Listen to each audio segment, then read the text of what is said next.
Salve amantes de la historia, bienvenidos a una nueva entrega de Cleófilos, un paseo por la historia. Seguimos avanzando en el periplo por las legiones que constituyeron la maquinaria de guerra más poderosa del mundo antiguo. Hoy nos toca hablar de las legiones quintas, así que calzaos las caligae y acompañadnos. Eterna Victrix! Eterna Victrix!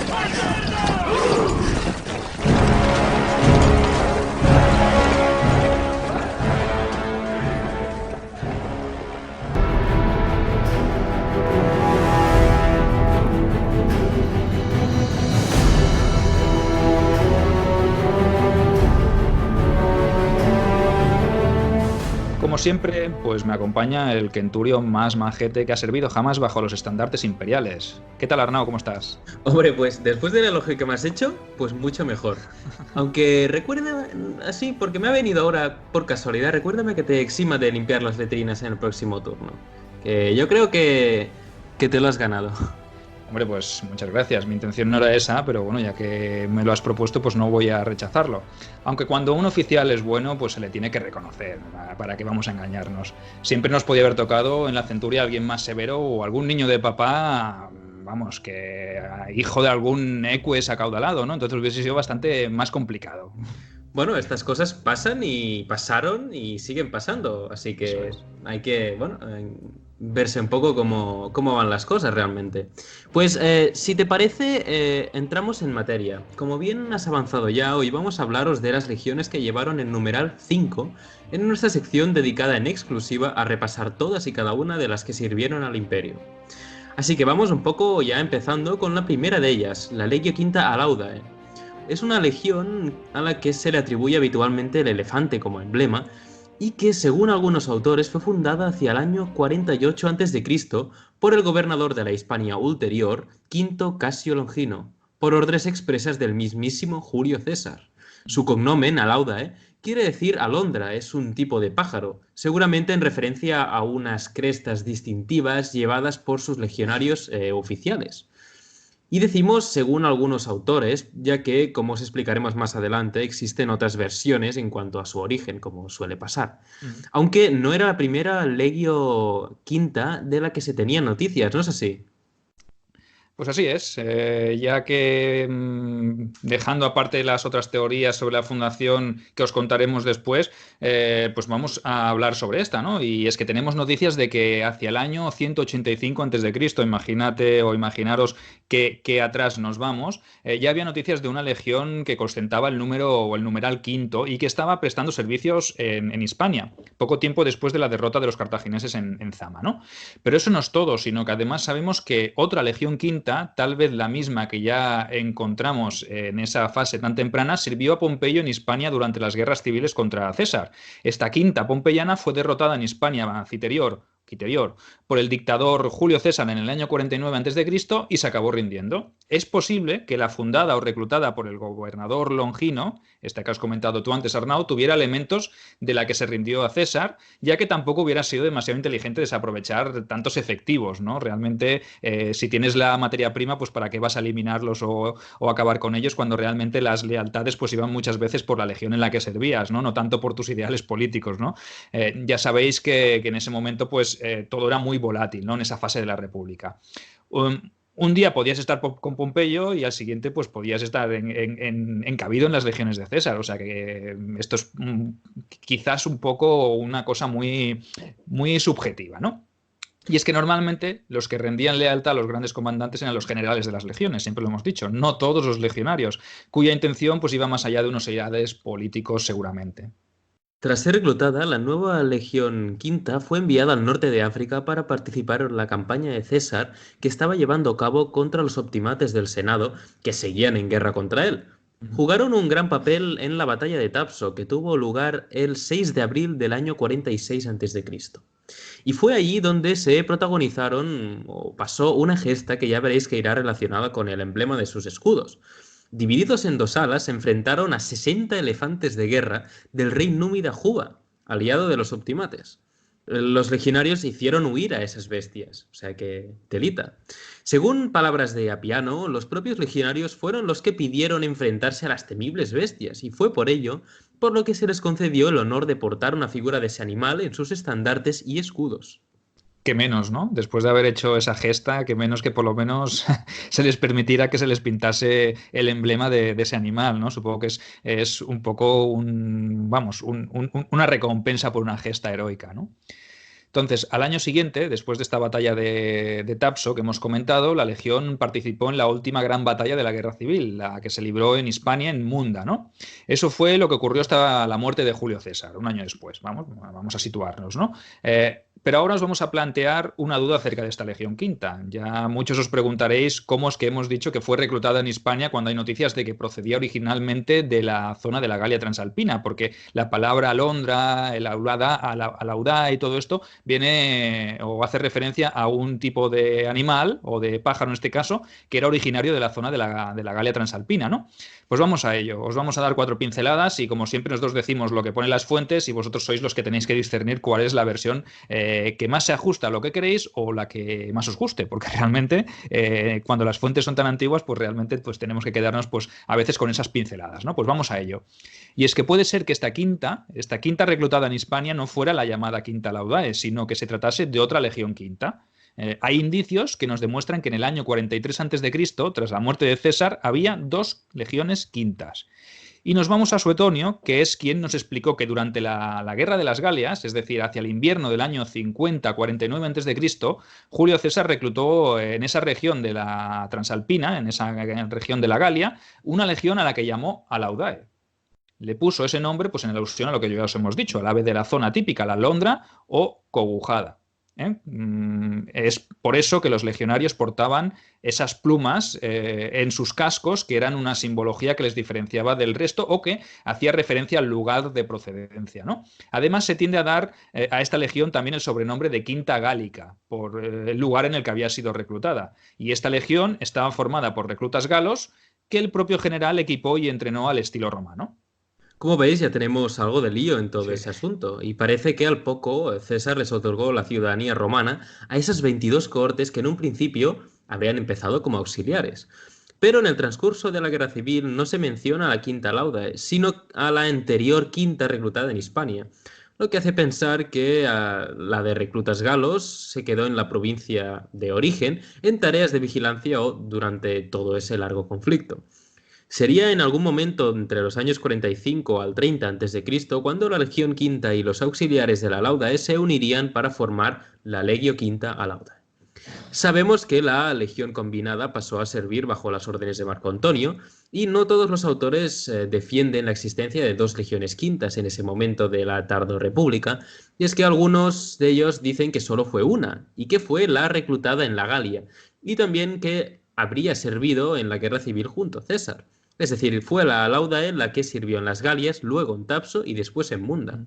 Es difícil poder decantarse por una opción o por otra, y más en los tiempos tan convulsos como estos, en los que había una infinidad de legiones campando por las provincias sin ningún control específico. Sí, es que es un momento bastante complejo, ¿no? El de esa Tardorrepública, esos últimos años de guerras civiles, ¿no?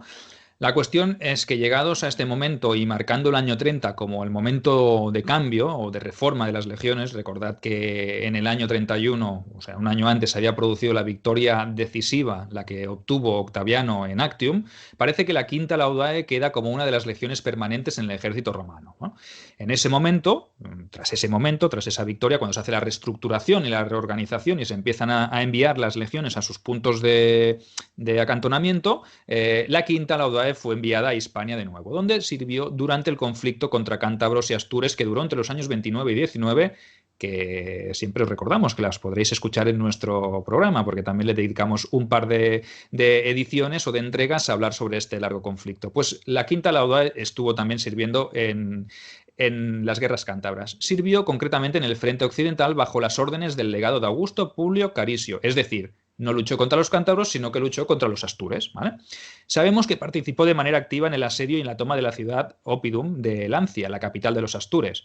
Varios destacamentos de la Quinta en colaboración con miembros de la 10ª Gémina, participaron en la construcción de la ciudad de Mérita Augusta, que se erigiría en la más importante urbe de la Lusitania.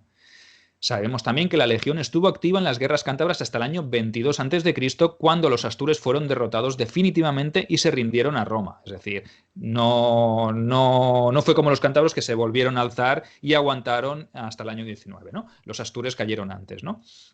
Un año después, bajo el mando del gobernador de la Germania Inferior, Marco Lolio, la Quinta Laudae se enfrentó, vamos a decir que fue enviada a Germania. Pero eso es que ya la tenemos en la Germania Inferior, ¿no? Bajo las órdenes de este Marco Lolio, se enfrentó a las tribus germanas de los sugambros, usípetes y tanteros, al oeste del mismo río, al oeste del Rin. Estas 3 tribus habían formado una coalición y habían atravesado el Rin y se habían encargado de repeler a una unidad de caballería que se les había enviado para refrenarlos, ¿no? Lolio, al mando de la Quinta, decidió enfrentarse a los germanos, pero no calculó las fuerzas de los enemigos. Vamos, un error garrafal de esos gobernadores mediocres que acostumbraban a tener las legiones romanas, ¿no? Que siempre lo sabía. La cuestión es que sucedió algo terrible, ¿verdad, Nau?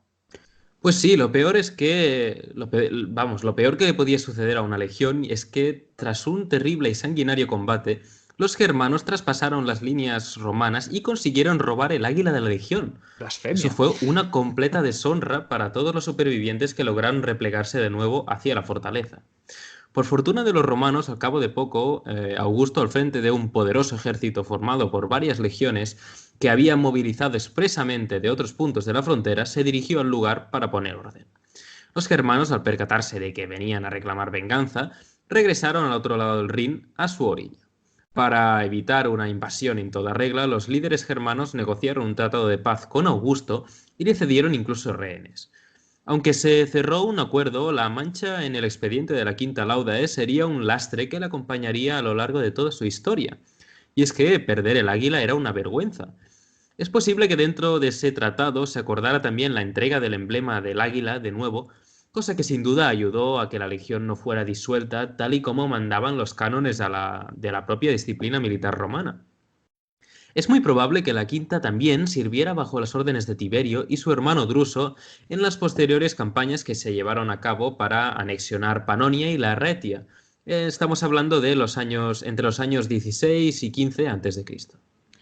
Bueno, pues sabemos que después de esa fecha, la Quinta Laudae sería una de las legiones que participaría también en las diferentes campañas lideradas de nuevo por Tiberio y por Druso contra las tribus germanas de la otra orilla del Rin. Es decir, una vez pacificada o anexionada y controlada las regiones de Panonia y Raetia, pues pusieron sus ojos de nuevo en Germania, ¿no? Así también sabemos que en el año 6 después de Cristo, la legión quedó acantonada en Mogontacium, junto a otras legiones que participarían en el ataque de Tiberio contra la tribu de los Marcómanos, que no se llevó a cabo por una sublevación que tuvo lugar en la zona de Liria, y eso provocó pues, que se suspendiese la campaña y tuviesen que regresar a Iliria, en este caso Tiberio, para sofocar esa revuelta, ¿no? La Quinta Laudae fue enviada para reprimirla y de nuevo en el año 9 después de Cristo estaba acantonada en el Rin, donde se estacionó de manera permanente en Castra Vetera, lo que es la actual Xanten, junto a la 21 Rapax. A la muerte de Augusto, en el año 14 después de Cristo, un día fatídico, ¿no? Un día fatídico para la historia de Roma, la legión se amotinó junto a otras 3 que servían en Germania Inferior contra el nuevo emperador Tiberio. Fue su sobrino adoptivo, el gran Germánico, el que se encargó un poquito de reconducir la situación y intentar sofocar esos motines de una manera que ya si algún día tenemos tiempo, pues ya os explicaremos, porque también ese periodo es un periodo bastante complejo, ¿no? Después de Augusto, la sucesión con Tiberio supuso ciertos problemas, ¿no? De esto ya podríamos dedicarle un programa también, porque hay temas muy interesantes. La cuestión es que de la mano de este gran general, de este gran germánico, participó en varias de sus campañas en el Rin entre los años 14 y 16 después de Cristo, y cuando Galba, ya avanzamos muchísimo, ¿no? Parece que la historia de la Quinta Laudae se queda un poco frenada hasta el año 68 después de Cristo, que es cuando Galba subió al trono. La Quinta y las otras legiones germanas se negaron a jurarle lealtad, y hasta el punto que apedrearon imágenes del nuevo emperador. O sea, eso según Tácito, que ya sabemos cómo es con estos detalles, ¿no? La legión quedó además acantonada en Castra Vetera hasta el año 69 después de Cristo y en el año de los cuatro emperadores, del cual ya os hemos hablado muchísimo, nos hemos encontrado en todas las legiones que hemos Ujú. hecho. En ese año algunas de sus cohortes fueron enviadas a Italia para apoyar a Vitelio. Mientras tanto, las que permanecieron en Germania sufrieron el ataque de los rebeldes de Julio Quivilis, que les dieron muy duro y que casi la llegaron a aniquilar. Mientras tanto, en Italia, la Quinta Laudae participa en la victoriosa batalla contra los partidarios de Otón en la primera batalla de Bedriacum y es derrotada en Cremona por los partidarios de Vespasiano. Así que, con el nuevo emperador en el trono y contra todo pronóstico, la Quinta Laudae tiene la suerte de no ser disuelta como había sucedido con otras de las legiones que no habían estado del bando vencedor, aunque es justo entonces cuando es reubicada y se la envía a servir a un nuevo destino en la Mesia, donde fue acuartelada seguramente en Viminacium. En el 85 fue una de las legiones que acabó derrotada por los dacios en la campaña que libró el gobernador de la provincia de la Mesia, Opio Sabino. Bueno, fatídica campaña también, ¿no? Al año siguiente, al 86, la legión, o lo que quedaba de ella, fue integrada en el ejército con el que Domiciano continuaba las guerras contra esos enemigos, contra los dacios, ¿no? Así pues, en el mes de junio fue emboscada mientras operaba a las órdenes del prefecto del pretorio Cornelio Fusco, muriendo este en el combate y quedando la legión completamente destruida. O sea que imaginaros, ¿no? Vaya que no iba de derrota en derrota. O sea que los pocos que quedaron de la campaña del 85 fueron totalmente aniquilados en el 86, ¿no? Para su desgracia, y repito, para su desgracia, porque nos reiteramos ya en la deshonra y en la vergüenza de esta legión, el águila de la legión fue de nuevo capturada por el enemigo. O sea, imaginaros, ¿no? La misma historia que había ocurrido unos 100 años atrás. Aunque aquella vez ya no tuvieron tanta suerte, y es que la Quinta Laudae ya no fue reconstruida ni reorganizada. Quizás pesaba sobre ellas demasiada vergüenza como para intentar recomponerla de nuevo, ¿no? El nombre de Quinta Laudae pues había sido manchado dos veces con una pérdida de águila, con lo que ello significaba, ¿no? Aunque tenemos constancia de que algunos años más tarde, en tiempos de nuestro gran y querido emperador Trajano, concretamente en el año 102 después de Cristo, y como parte de los términos del armisticio que daría fin a esa primera guerra dacia, los vencidos devolvieron a Roma el águila de la Quinta Laudae, por lo que al menos parte del honor pudo ser restituido, ¿no?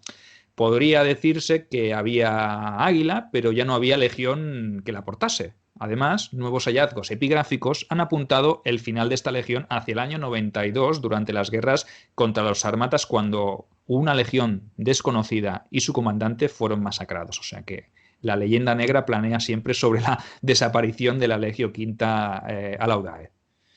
Con ello nos plantamos ya en la siguiente de las legiones quintas. Esperamos que la corta pero ajetreada existencia de la Laudae os haya gustado. Así que vamos a por esa macedónica, que no va a saberos a poco y ya lo veréis.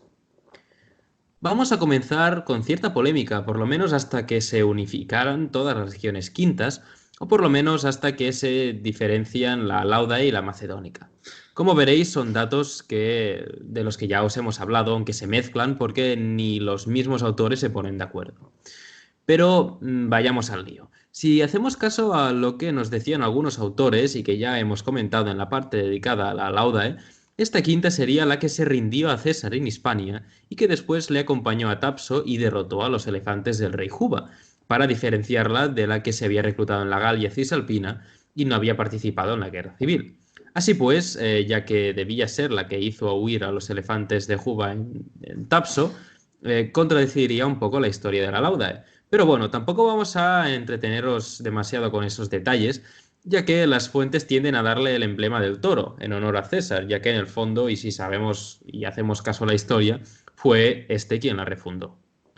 Bueno, vaya lío con las legiones quintas también, ¿eh? Es que realmente en ese periodo tardo republicano pues se tienden a entremezclar muchos nombres, legiones, destacamentos. Ya os hemos dicho que es un tema complejo, ¿no? Es un momento de caos, de mucho movimiento, de muchas lealtades y deslealtades, entonces pues es normal que ocurriesen esas cosas, ¿no? Esperamos que os vayáis aclarando un poco con el asunto. Si no, siempre podéis volver a escuchar el audio y tomar apuntes, que siempre va bien, ¿no? Siempre ayuda. Bueno, pasemos ahora a tiempos menos complejos y menos liosos. Tras la muerte de César, en el año 44, esta legión, esta quinta macedónica, estaba acantonada en esa región, en Macedonia, esperando para ser trasladada a Oriente, donde se tenía que llevar a cabo la campaña diseñada por el dictador contra los partos. Como sabéis, nunca se pudo llevar a cabo pues, por el trágico suceso que aconteció en los idus, ¿no? La cuestión es que tras el lío en Roma, los asesinos de César recibieron cargos de gobernadores en las provincias orientales, un poquito para sacárselos de encima y para que no estuvieran en la capital para evitar que fuesen ajusticiados por el pueblo, ¿no? Uno de ellos recibió Macedonia y obviamente las legiones que estaban allí acantonadas pues pasaron a servirle como mandaban los cánones, ¿no? Tras la batalla de Filipos en el año 42, en la que se enfrentaron estos dos asesinos de César, fueron Bruto y Casio, contra Octaviano, en ese caso Octavio, y Marco Antonio, pues ya sabéis cuál fue el resultado, ¿no? En el 42 a.C., después de Filipos, los asesinos de César son derrotados y las legiones que servían a su mando, pues fueron y pasaron a manos de los vencedores, ¿no? Poco más se sabe sobre ella, tan solo que sirvió en Actium en el año 31 a.C. en el bando de Octavio, mientras que la quinta Laudae o Gálica, de la que os hemos hablado antes, ya os hemos dicho que se lo haría en el bando de Marco Antonio, en el bando de los perdedores. Después de aquella batalla decisiva, de aquella reorganización y reestructuración, la quinta macedónica fue enviada a la zona de los Balcanes, donde serviría en las gloriosas campañas contra los escitas junto a la cuarta escítica, momento en el que recibieron diferentes honores por las victorias que se obtuvieron en esa provincia contra esas tribus.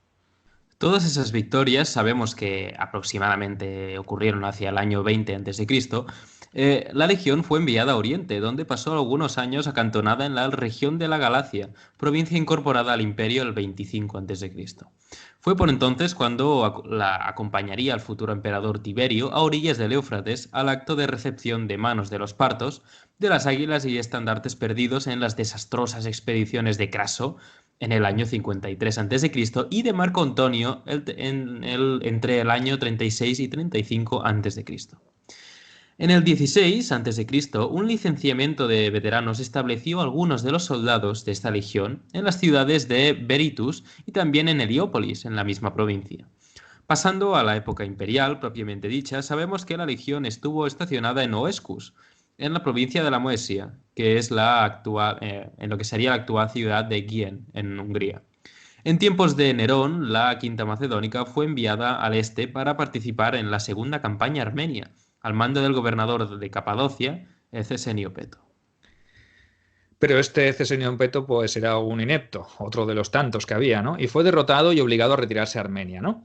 Será en ese momento, o fue en ese momento, cuando quien tomó las riendas de esa campaña fue el gran general Corbulón, uno de los grandes estrategas y generales de ese periodo, ¿no? En el año 63 después de Cristo, y para ello utilizaría pues varias legiones, entre las cuales estaría nuestra quinta macedónica. Tras la finalización de la campaña, de esta campaña de Corbulón, que acabó con éxito, la legión permaneció en la provincia de Siria, quizás acuartelada en los alrededores de Antioquía, y en noviembre del 66 después de Cristo, una vexilatio, una unidad, un regimiento de la quinta macedónica, participaría en el intento fracasado de Cestio Galo, gobernador de Siria, de reprimir sus inicios de la sublevación de los judíos, la llamada gran revuelta judía, de la que también ya os hablamos largo y tendido en nuestro podcast, que desde aquí pues ya hacemos spoiler y os remitimos a que, si queréis, si no lo habéis escuchado, pues le dediquéis unos minutos, porque es un podcast bastante interesante, ¿no? Al año siguiente la quinta macedónica estaba con la 10ª fretensis en la capital de Siria, Antioquía, y de ellas dice Flavio Josefo que eran las mejores y las más nobles de las legiones. Aunque tal vez pues ese elogio fuera una forma de Flavio Josefo para halagar al ya emperador Vespasiano, que había sido el último comandante de las legiones desplegadas para sofocar la revuelta, como ya sabréis del audio que os remitimos a que escuchéis, ¿no? Como veis, Josefo sí que estaba hecho un buen lamebotas, como dijo en su día Arnau en ese audio, ¿no? Durante el año de los 4 emperadores, la legión juró lealtad en primera instancia a Galba. A la muerte de este se alineó con Otón, pese a estar acantonada en Judea. Cuando llegaron noticias de la muerte de ese último a manos de Vitelio, no dudó en declararse leal a Vespasiano, como todas las legiones que sirvieron en Oriente. Una vez afianzado el trono del nuevo emperador, las operaciones contra los judíos se reanudaron. Así, por ejemplo, hay constancia de que la quinta macedónica fue una de las legiones que participó en el largo y sangriento asedio de Jerusalén dirigido por el hijo de Vespasiano, Tito, y que acabó con la toma y el expolio del templo de la ciudad en el año 70. También tras su participación, en el sangriento episodio que acabaría con la revuelta de los judíos, al menos por un momento, la legión regresó a Oescus en la Mesia. Allí es donde las fuentes comienzan un poco a liarse, ya que sitúan a nuestra quinta macedónica en la derrota que tuvo lugar en junio del 85 a manos de los dacios, la misma a la que ya hemos hecho referencia cuando hablamos de la quinta Laudae, y en la que había perecido el gobernador de la Moesia, Opio Sabino. Eso no acaba de cuadrarnos, ya que lo más probable es que tan solo hubiera una de las dos legiones quintas, o bien la Laudae o bien la macedónica. Nos quedaremos un poco con la duda, como han hecho también los historiadores que se han mirado todo esto, y os la planteamos a vosotros, ya que sigue siendo un misterio según la fuente que se consulte. Hay constancia que a continuación también intervino en las campañas libradas por Domiciano entre los años 86 y 88 contra los dacios y en 90-92 contra los sármatas. Bueno, como veis, la historia de esta legión quinta macedónica pues, se prolongará a lo largo de la historia, ¿no? Es que no se acaba en este momento. Y eso es lo que a nosotros nos lleva a pensar pues, que aquí ha habido un trasvase de datos, ¿no? Y realmente la quinta que pereció en manos de los dacios pues, fue sin duda la quinta Laudae, con todo lo que os hemos explicado antes. Es por ello que nosotros vamos a seguir explicándoos la historia de la quinta macedónica, porque no fue la que fue aniquilada en este momento, ¿no? Así sabemos que en el 92-93, quizá los legionarios de la quinta, como en los tiempos de Tiberio, participaron en nuevas obras de mantenimiento y mejora de las comunicaciones fluviales del Danubio a través de las puertas de hierro. Y en el año 97, cuando Nerva decide nombrar heredero del trono a Trajano, parece que la quinta, al igual que la primera itálica, compañera de provincia, no estuvieron muy de acuerdo con ello, ya que eran más partidarios de la opción de proclamar sucesor a Nigrino, que era el gobernador de Siria y que había sido el antiguo gobernador de Moesia Inferior, de la región donde ellos servían, de ahí la lealtad, ¿no? En cualquier caso, la cosa no fue a más y acabaron aceptando la autoridad imperial y se decantaron pues, por Trajano, porque si no, pues les esperaba, digamos que una dura reprimenda, ¿no? La legión participó de manera activa en las dos campañas de Trajano contra los dacios, libradas entre los años 101 y 106 después de Cristo. Tras la conclusión de la guerra, la quinta permaneció en Moesia, aunque cambió su base por la de Troemsis, la actual Turcoaya en Rumanía. Para el año 135, gran parte de la quinta legión, por no decir casi toda, fue enviada a Judea a combatir en la segunda fase de la guerra contra Simón Bar Kokhba, lo que es conocido como la Segunda Revuelta Judía. Participó en el asedio del cuartel general de los sublevados en Betar, y cuando la revuelta fue suprimida, la legión regresó a sus cuarteles en la Moesia. Bajo el gobierno del emperador Marco Aurelio fue trasladada a Oriente otra vez, hacia el año 163 después de Cristo, para intervenir en la guerra contra los partos que se libró entre el 162 y el 166. En esa campaña la quinta estuvo comandada sucesivamente por los legados Publio Marcio Vero, Sexto Calpurnio Agrícola Juliano y Marco Estatio Prisco Licinio Itálico. Que vaya nombrecito tenía el amigo, mejor llamarle Itálico a secas. Ahí está. Durante esa guerra se la ubica en la ciudad de Antioquía, capital de la provincia de Siria, por lo que podemos suponer bien que había llegado ahí por mar y que allí se instaló su campamento base. Durante el primer año de su presencia en esa guerra, la unidad fue agregada al ejército de Capadocia y se encargó de operar en tierras armenias para luego hacerlo en otro escenario, en la región de Osroene, llegando a alcanzar las ciudades de Edesa y Nisibis. Eso nos lleva a pensar que estuvo presente en la segunda fase de la guerra, en la que fue asignada al ejército que operaba desde Siria. Una vez terminada esa guerra pártica y para cubrir quizás las bajas recibidas, se llevó a cabo un reclutamiento en la región del Ponto, el antiguo reino de nuestro amigo Mitrídates VI, ¿no? Que también hemos hablado en algún que otro programa. Gran hombre este Mitrídates, uno de los granos en el culo de Roma, ¿verdad? Una vez de regreso a Moesia, a su base, en el año 166, la legión fue asignada a un nuevo campamento situado en la ciudad de Potaissa, ubicada en la Dacia Porolicensis. Os lo digo así porque es difícil también de pronunciar. Provincia que a pesar de... Se entiende mejor. Sí, provincia que a pesar de lo expuesta que estaba a los ataques de los bárbaros, hasta entonces no había contado con guarnición legionaria, ¿no? O sea que fue una reasignación a una zona nueva, ¿no? Al ser una provincia en la que solo servía una legión, en lugar de un legado, se concedió el mando de la quinta legión a un tribuno laticlavio, cosa que era bastante habitual en esos momentos, ¿no?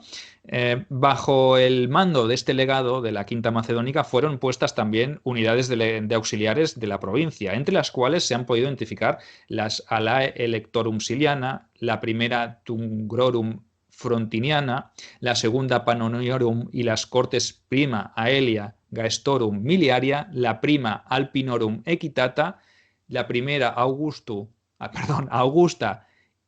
Itueranum y Bataborum Miliaria, la primera británica miliaria, etcétera, etcétera. Es que si nos pasamos aquí puede haber no vale la tantos pena. auxiliares y como mucho destacaros que estuvo entre las auxiliares, entre esas cortes auxiliares, estuvo por ejemplo la primera Flavia Ulpia Hispanorum y la primera Hispanorum Priam Fidelis. O sea, imaginaros que también hubo auxiliares hispanos, por lo menos reclutados en origen en Hispania, que estuvieron sirviendo junto a la Quinta Macedónica en esa nueva provincia, bajo el mando de lo que ya os hemos dicho, de un tribuno laticlavio, ¿no?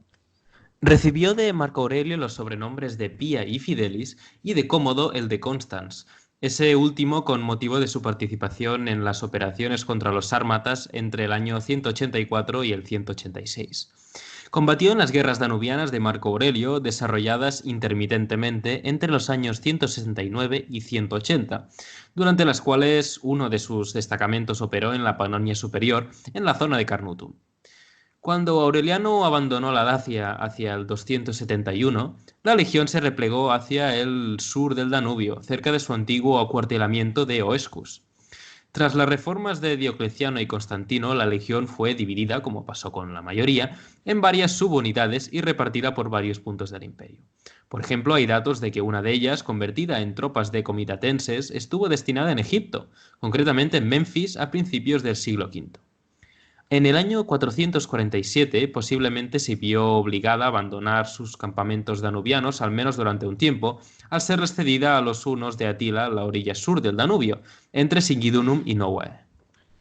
Bueno, sabemos que no se vuelve a saber más de esta legión ni de sus contingentes y si se sobrevivió hasta el siglo VI. O sea, imaginaros. Es cuando se datan o de cuando se datan las últimas menciones de la palabra legión en los documentos. Cabe la posibilidad que fuera disuelta probablemente por Justiniano I hacia el año 545, momento en el que fueron disueltas casi todas las unidades del Limitanei, de esas tropas fronterizas, ¿no?